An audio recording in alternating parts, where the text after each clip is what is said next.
நான் பிறந்த காரணத்தை நானே அறியும் முன்னே நீயும் வந்து ஏன் பிறந்தாய் செல்வ மகனே, ஏன் பிறந்தாய் மகனே, ஏன் பிறந்தாயோ?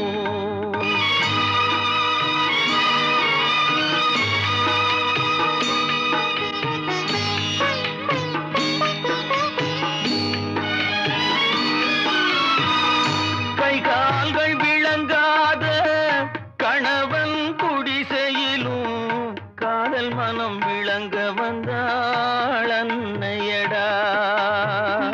காதலிலும் பெருமை இல்லை, கண்களுக்கும் இன்பமில்லை, கடமையில் ஈன்றெடுத்தாள் உன்னையடா. ஏன் பிறந்தாய் மகனே, ஏன் பிறந்தாயோ?